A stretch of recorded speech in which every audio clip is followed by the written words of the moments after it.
Nadango William au chukui dombati tau nona sino ndu talita kana waronga na Mbula FM na mbendu anisia. Nadango Berit au chukui na tau na sino talita na waronga Mbula FM. Mbula re we omai ko Mbula tau waronga na Mbula FM na mbendu anisia. Mbula nadango polis menwalu au chukui na sino ton konser ndu talita na waronga na Mbula FM na mbendu anisia. Au ndu talita katunga na Mbula FM na mbendu anisia. Mbula FM namba 2 NSR.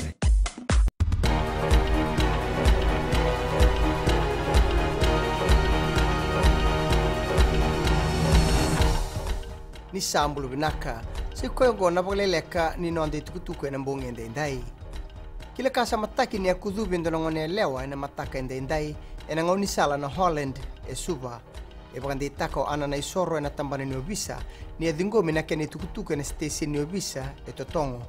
Wambauti ni abae dhuribu ana ngone lewa ambaki rua samluko to longo na dhaka lolo bira ena ngauna e tombale tiko kina ena batini salo ya. Bangare tuka na ngaunongo na tangane ka boitabi ena dhaka kongo. Kaonisa kireina lino bonua kebaka endua e reida sikila endua ni boe dhora na dhaka kongo. Me ngaingirita na Crime Stoppers ena dhiwa se dhiwa seibo lima ono va ono.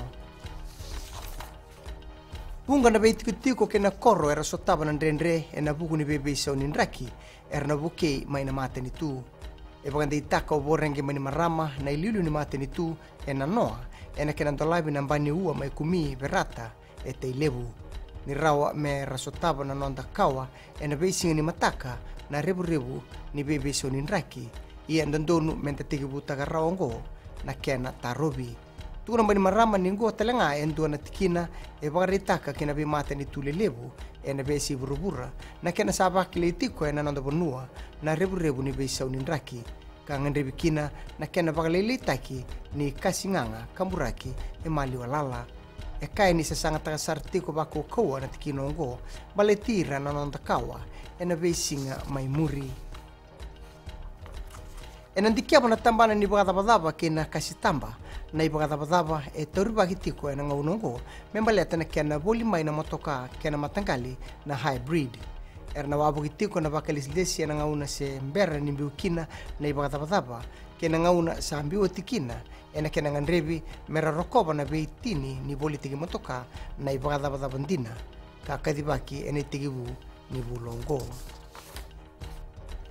Kina ngito rausa tu bagarau alibereti beito kani ke amenoni na sila ena kena bagarau tagi na Fiji Babas ena buku ni sotsota ni South America's Rugby Sevens sai koyongo na dhanra na dhorbo matataka na nonda vanua seru dhabuilati mesulame kunabula levani kurimundu meli rusa semisi matawalu amenoni na sila kalione na soko sebuloni na turu ndrenga Timothy Senaite, Risiate Tandulala, Alibereti Veitokani, kei Nathanieli Lambalamba. Ena baidhur na sotsotongo e Uruguay kei Chile, karatona vengati kina kei na timinibiti o Argentina, USA, Canada, Chile, Brazil, Uruguay kei Colombia.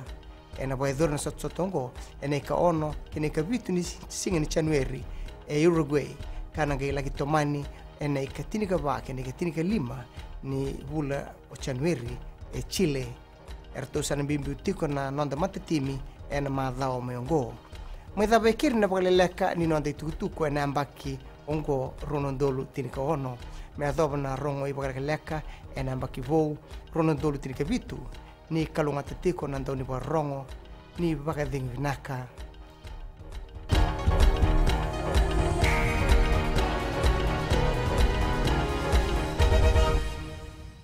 Bula na kana lewe viti ngona makade tabua au maramani tau malam-malam nandonga apa ko cari tahu ye ngau atau talita kama warono hari radio video one tau mai serua tau warono ena radio video one andau mai viti na ngona ya Nimbula na dhangoloa taratu au maramanita levu au wakati ngai nda levu housing au ndo waronga na radio Fiji One ndo moiviti na vonga ni beyaneani na radio Fiji One ndo moiviti na vonga ni beyaneani